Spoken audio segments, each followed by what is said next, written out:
When a ruthless millionaire humiliates a maid in German, no one dares to defend her, until her teenage son, fluent in the billionaire's own language, exposes a secret that shakes the entire empire and leaves the powerful in stunned silence. Before we continue, subscribe to the channel now to receive powerful, heart-touching stories every day.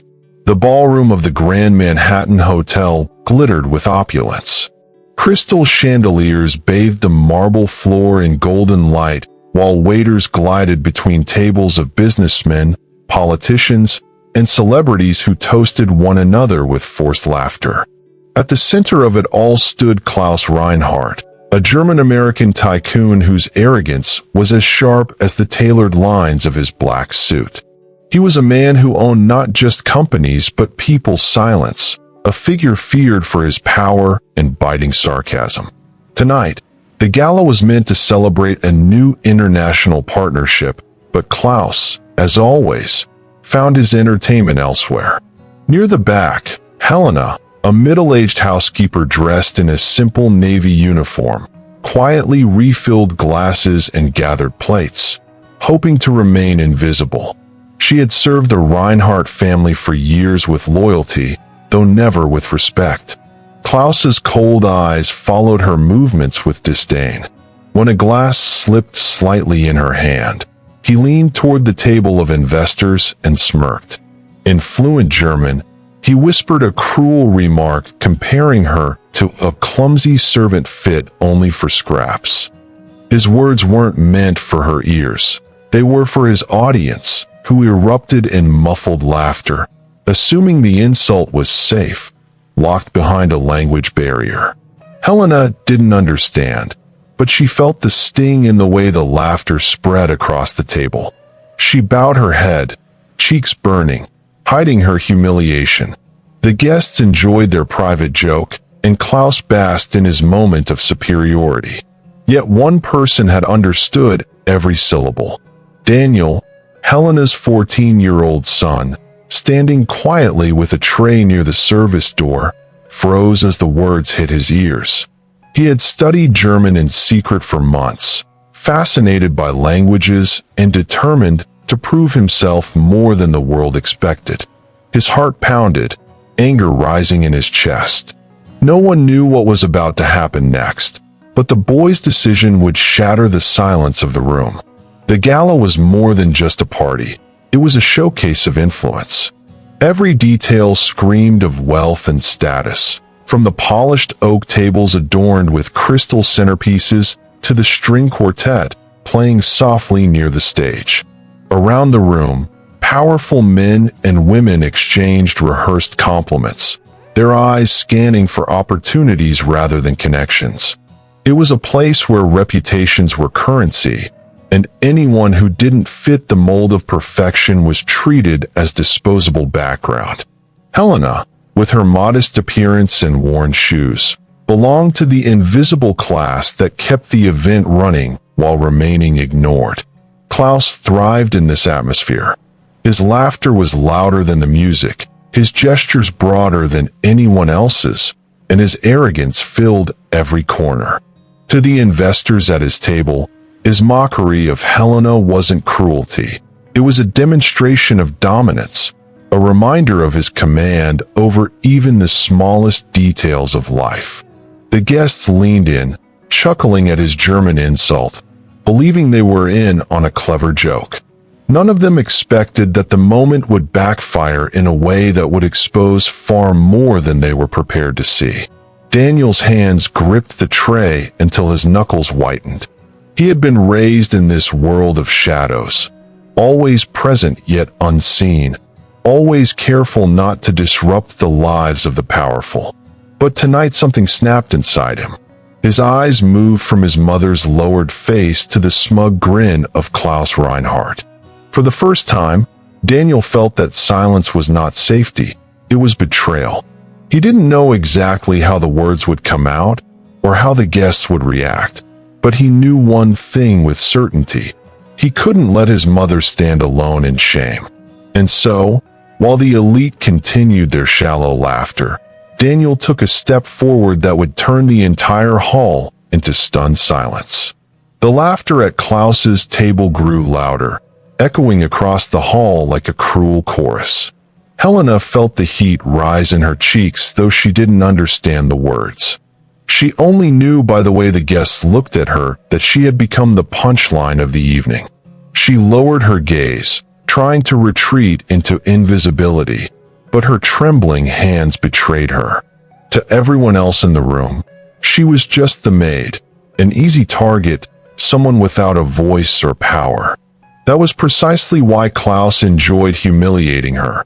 It fed his ego to remind the world that even human dignity could be purchased and mocked at will. But Daniel understood every syllable. He had spent long nights poring over borrowed books, listening to recordings, and memorizing phrases in a language that fascinated him. German wasn't just knowledge to him. It was a secret key, a bridge to something greater. And now, hearing his mother ridiculed in that very language, it became a weapon he never planned to use. His pulse thundered in his ears as his lips parted, his voice shaking at first but quickly gaining strength. Every eye in the hall turned toward the boy who dared to break the silence. In perfect, fluent German, Daniel raised his head and said loudly enough for the entire room to hear, "Respect is not measured by money, Herr Reinhardt. Respect is measured by character." The room froze. Forks clattered against plates. Conversations died mid-sentence, and even the music faltered as the quartet stumbled to a stop.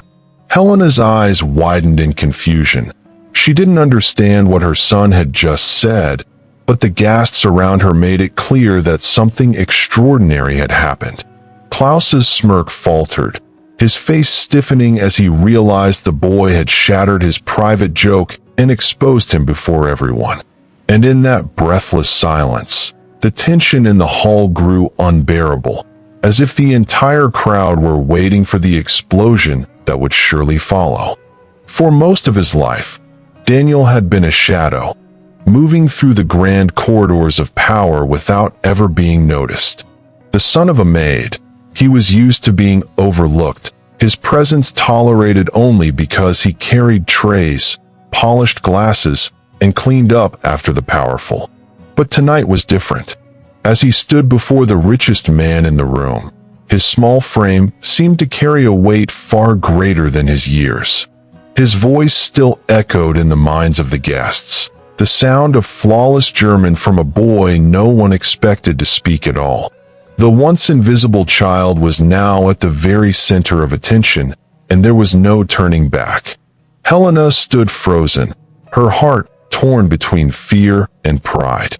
She wanted to pull her son back, to shield him from the wrath of the man who held their livelihood in his hands. But something in Daniel's posture stopped her.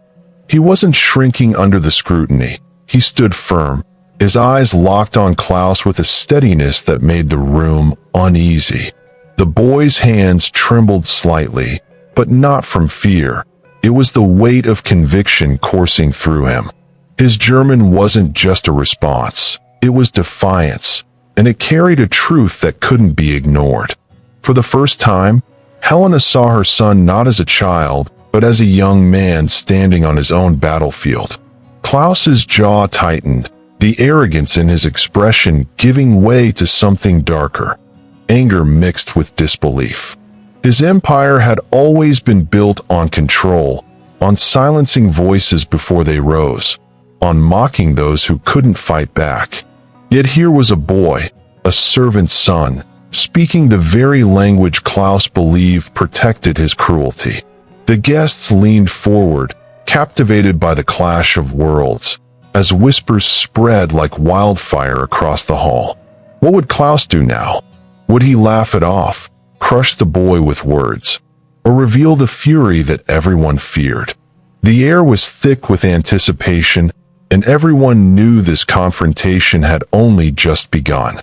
The silence in the ballroom was unbearable, a silence that seemed to press against every chest. All eyes shifted between Klaus, the billionaire who controlled fortunes with a snap of his fingers, and Daniel, a boy in a plain shirt and vest who had just stripped that power away with a single sentence. For a moment, it looked as if Klaus would laugh, dismiss the boy as a foolish child. But when his eyes narrowed and his lips pressed into a thin line, the room understood that his pride had been pierced deeper than anyone had dared before. And Daniel, despite the fear racing through his body, did not retreat. Helena's heart pounded as she watched her son stand taller than she had ever seen him. She whispered his name under her breath, but he didn't move. Something had awakened in Daniel, something she had only glimpsed in quiet moments when he studied late into the night.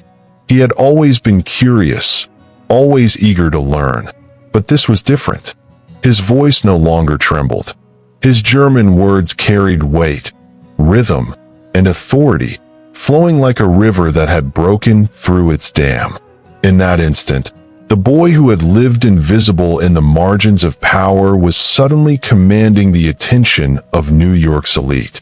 Klaus leaned closer, his tone low and biting as he demanded, in English this time, "Where did you learn that, boy?" Daniel didn't flinch. He met the billionaire's glare and, with unshakable calm, answered back in German, "Respect is not yours to give, and it's not yours to take." The translation wasn't needed.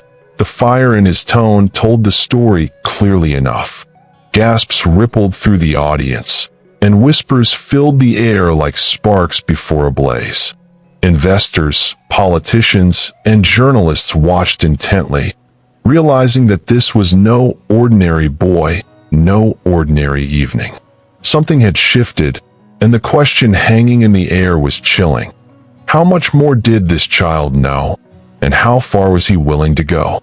The words hung in the air like a blade suspended over the room, and the crowd erupted into a storm of whispers.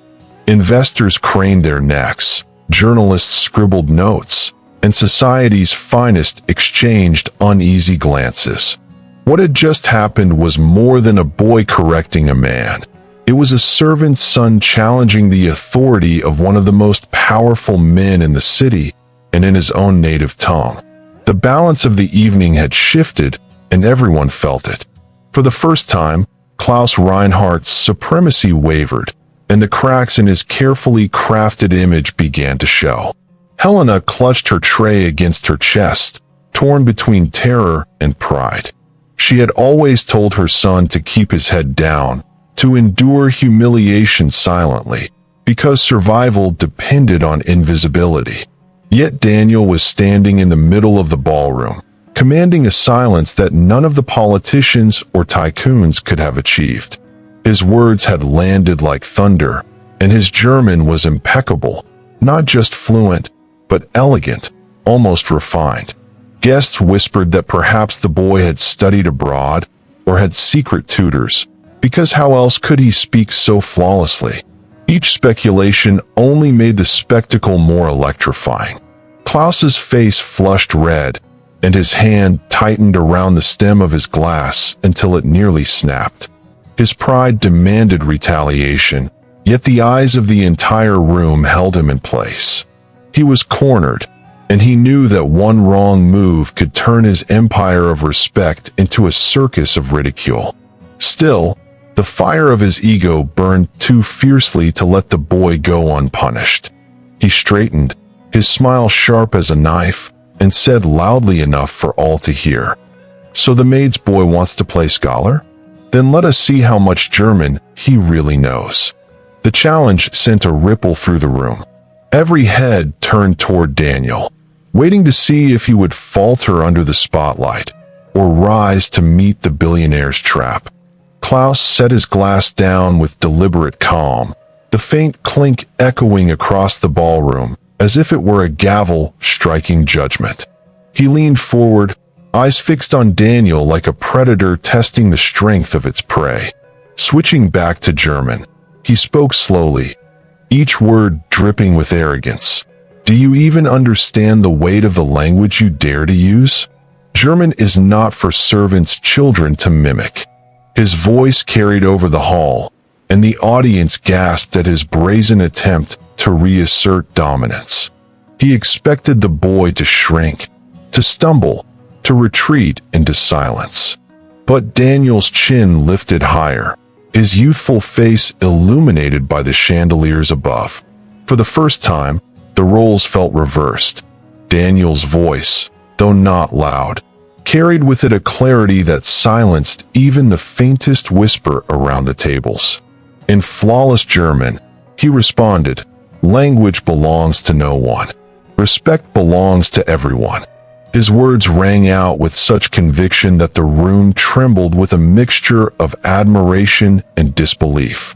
Helena's knees weakened, her hand gripping the back of a chair as she tried to process what was happening. Her son wasn't just speaking, he was dismantling a billionaire's pride in front of his empire. The weight of the moment pressed on every guest, each realizing they were witnessing something they could never unsee.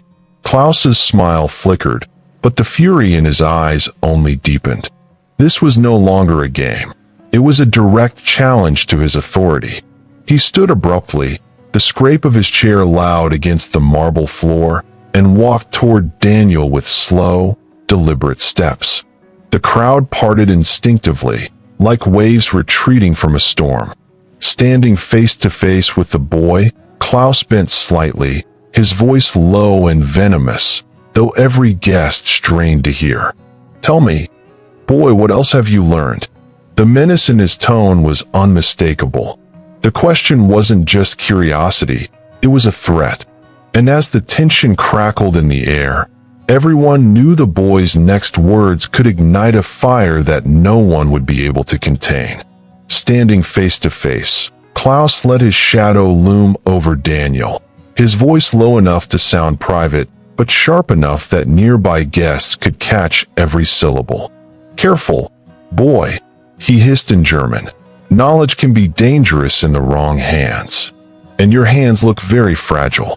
The words dripped with menace, a warning wrapped in sophistication.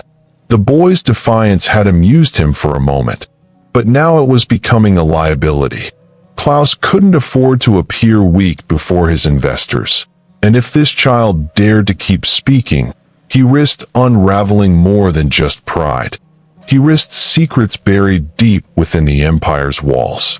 At Klaus's side appeared Victor Schneider, his longtime lawyer and confidant, a man with a face carved in stone and eyes that missed nothing.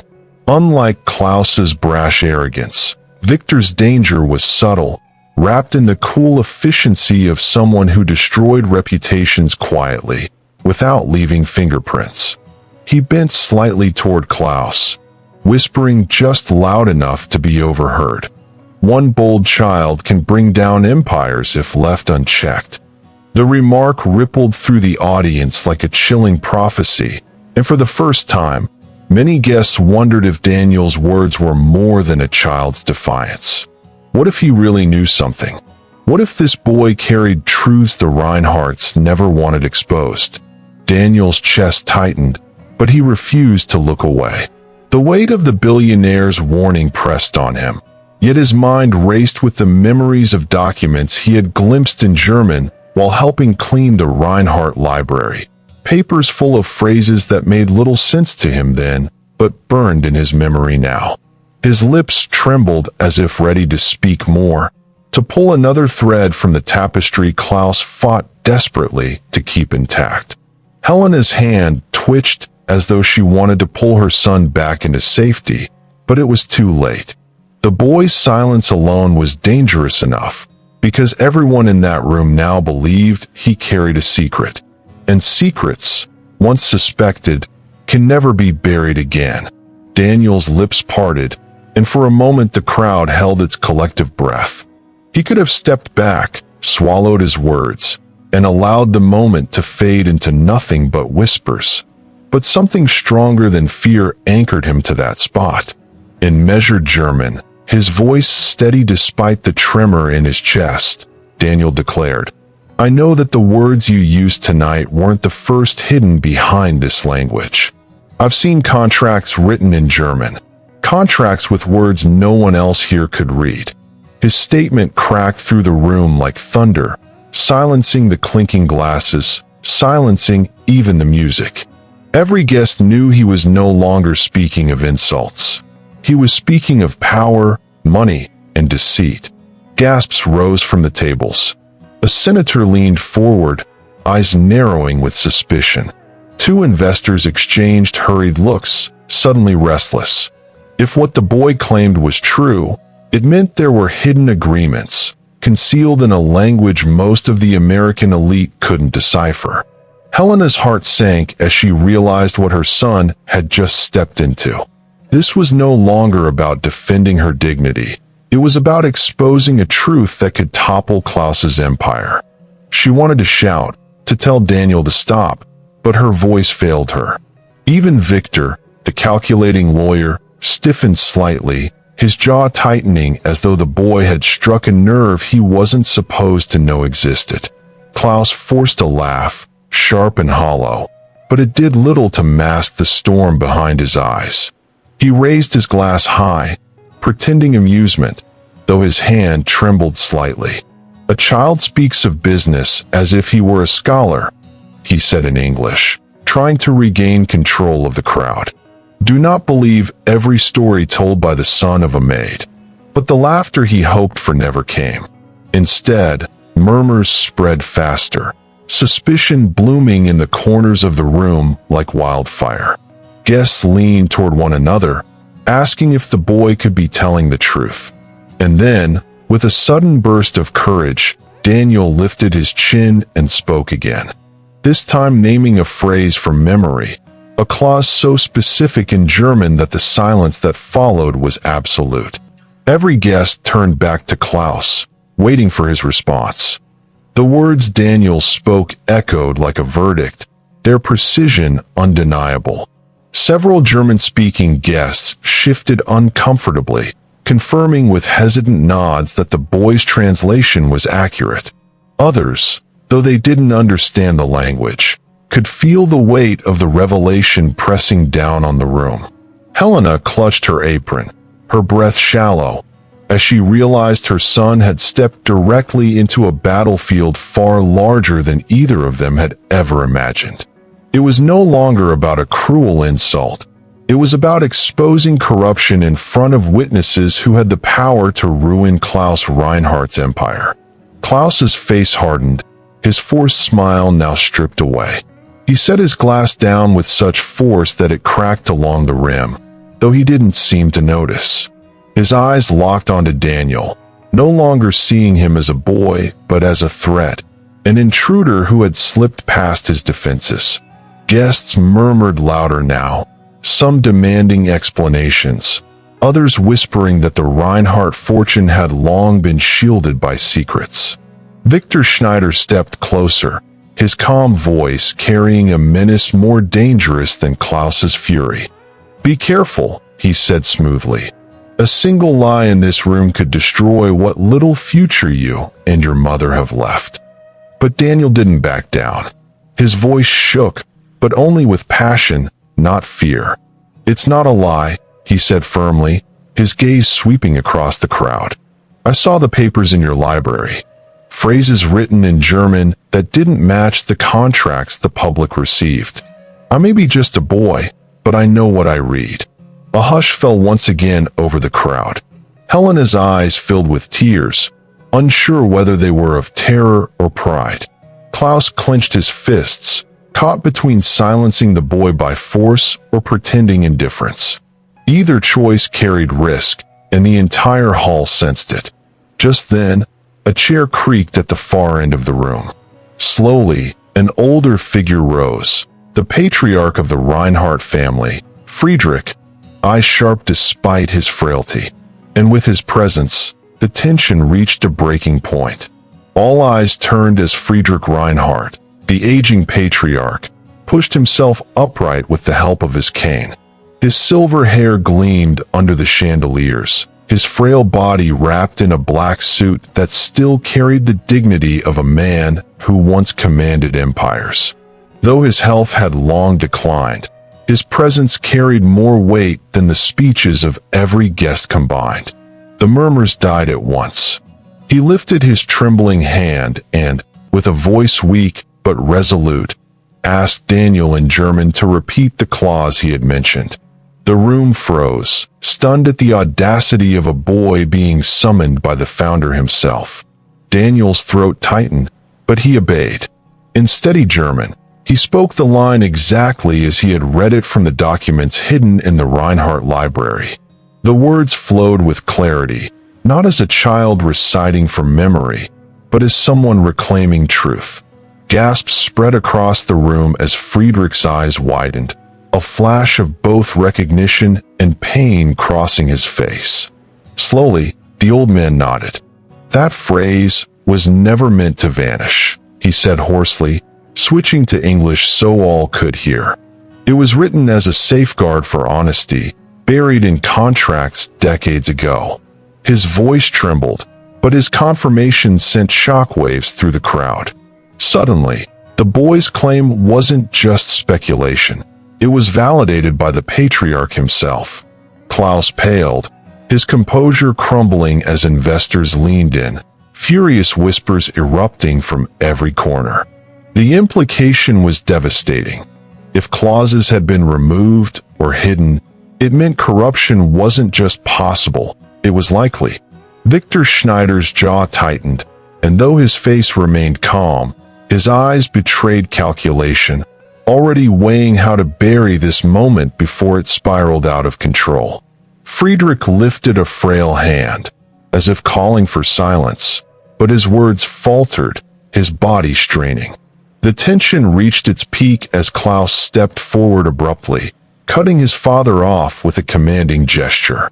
"Enough of this nonsense," he barked, his voice booming across the hall. But it was too late. The room had already turned, and every guest was waiting to hear what Daniel would say next. Friedrich's frail body trembled, but his eyes blazed with an intensity that silenced even the boldest whispers. For years he had been treated as a relic of the past, wheeled into public events only as a symbol of legacy, not as a man of power. Yet now, as Daniel's words echoed through the ballroom, Friedrich felt something stir inside him, an echo of the honor that had built his empire. Slowly, with his cane pressed firmly against the marble floor, he rose to his full height, his frame fragile, but his presence undeniable. In German, he spoke clearly, his voice breaking yet forceful. "The boy is right. Those words were mine. They were never meant to be erased." The crowd erupted into murmurs, the weight of his confession landing heavily on Klaus's shoulders. Klaus's face darkened, panic flickering beneath his mask of arrogance. He had always relied on his father's silence, treating him as an artifact, not an authority. But now, Friedrich had confirmed what Daniel revealed, giving the boy's words legitimacy that could not be dismissed. Guests leaned forward, some shocked, others furious, as the implication became clear. Klaus had tampered with the foundation of the Reinhardt legacy. Investors whispered about audits, journalists reached for their phones, and allies began to shift uncomfortably in their seats. The empire Klaus had built on intimidation was suddenly cracking in plain sight. Daniel stood frozen, his chest rising and falling with heavy breaths. He hadn't expected this. He had only spoken to defend his mother, never to ignite a scandal. Yet now the entire ballroom was looking at him as though he held the key to a truth long buried. Friedrich's hand trembled as he reached toward him, his gaze filled with gratitude and sorrow. But before the moment could settle, Klaus snapped. He slammed his palm against the table, sending silverware clattering. "Do not listen to a boy and an old man clinging to fantasies," he roared, his voice shaking with rage. The hall fell into tense silence again. Everyone could feel it. The confrontation was far from over, and the next word spoken would decide the fate of the night. The air inside the ballroom was heavy, as if the chandeliers themselves strained under the weight of the revelation. Daniel's voice broke the silence once more, this time louder, steadier, and impossible to ignore. In flawless German, he recited another line from memory, one that referred directly to the diversion of funds from the Reinhardt Foundation. Translating for the guests who couldn't understand, he added, "This clause proves that money meant for charity was redirected into private accounts." The word struck like a hammer. A gasp rippled through the crowd, followed by a rising wave of outrage. Suddenly, the boy's courage was no longer just defiance, it was evidence. Helena's knees buckled, her hands covering her mouth as she realized the depth of what her son had just revealed. She had only wanted him to survive this night, to walk out unscathed after standing up for her. But now he was speaking truths that could shake the entire foundation of the Reinhardt Empire. Journalists stood from their seats, scribbling furiously, their eyes alight with the story of the year. Investors, once laughing at Klaus's jokes, now stared daggers at him, calculating the potential collapse of their fortunes. What had started as a cruel insult was unraveling into a scandal that could no longer be contained. Klaus's face burned crimson as the attention shifted violently away from him.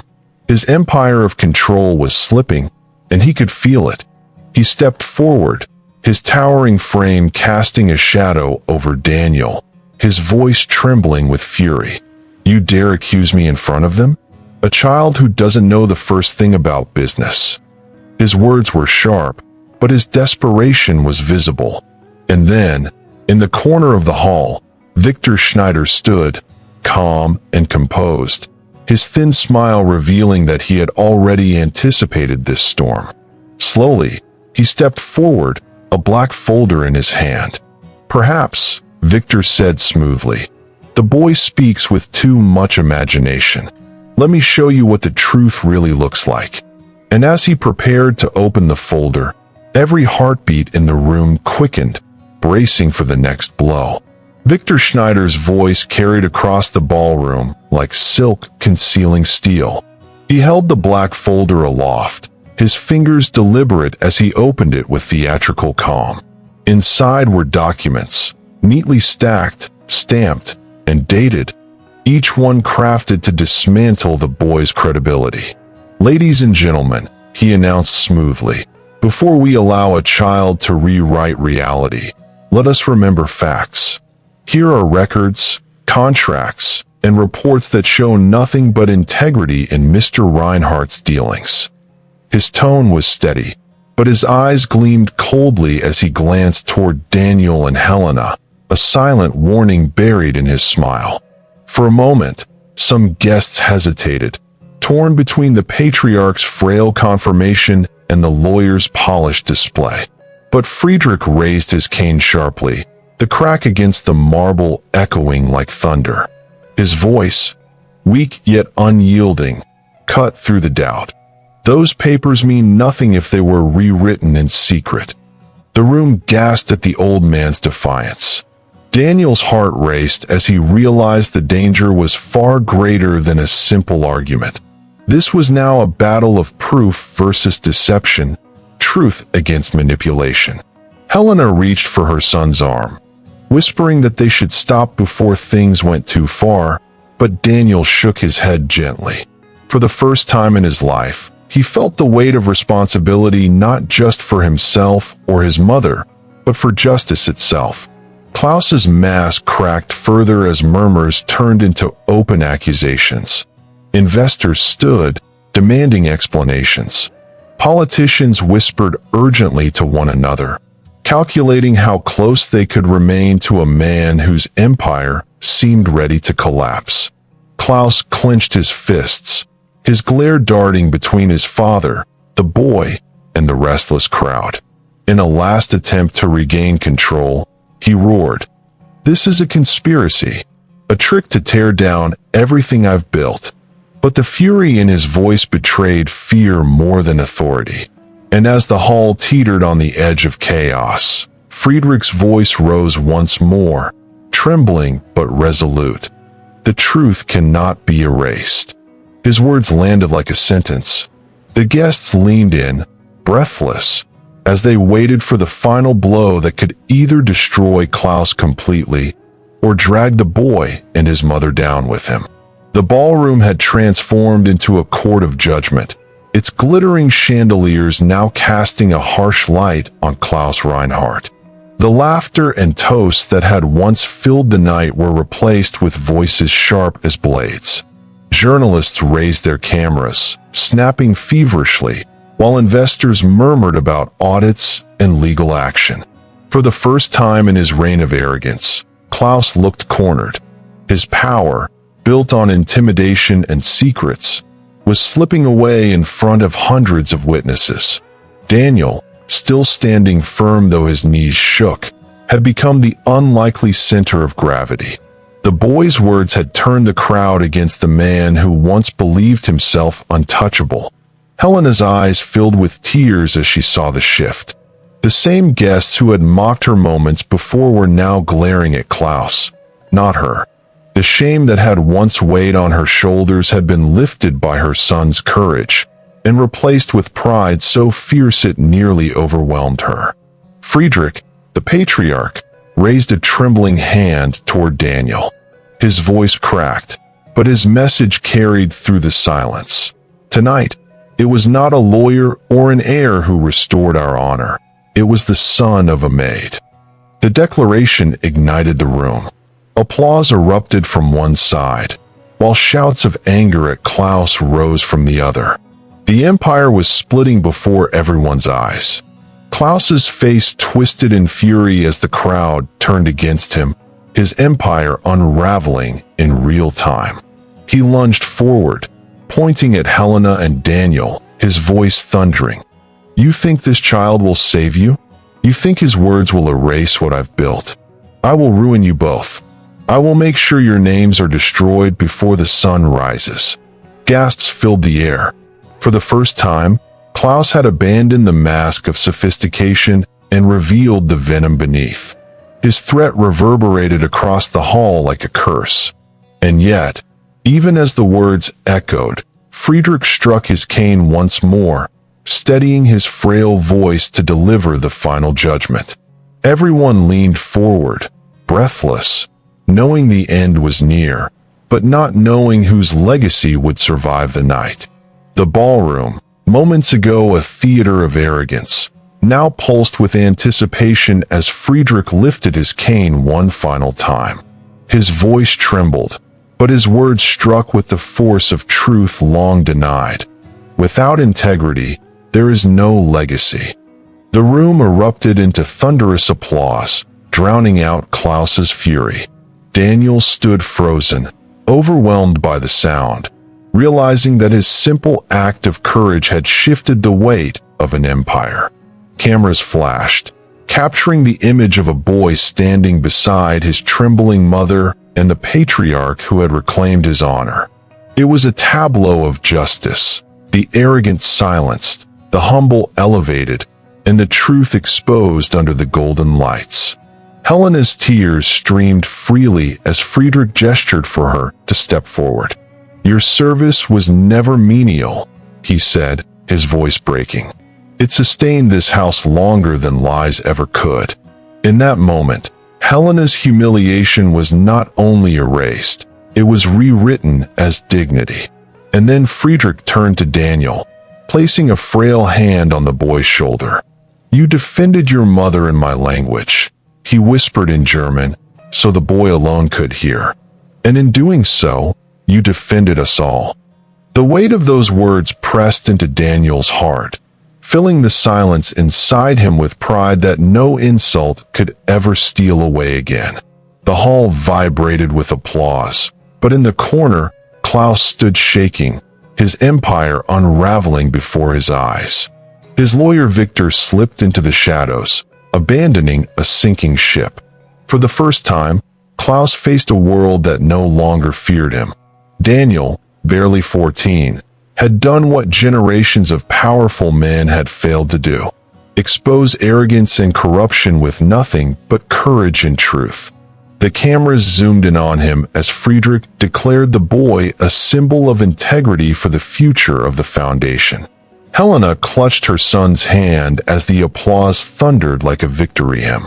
And as the lights dimmed on that unforgettable night, the screen faded to black with the words, "The son of a maid defended his mother" in German, and changed everything. If this story touched your heart, subscribe to the channel now and turn on the notification bell. Leave a like and share this video so more people can be moved and inspired by these messages. Together, we'll spread stories that inspire, transform, and prove that hope can rise through anyone, teaching us never to underestimate anyone. Thank you for your support.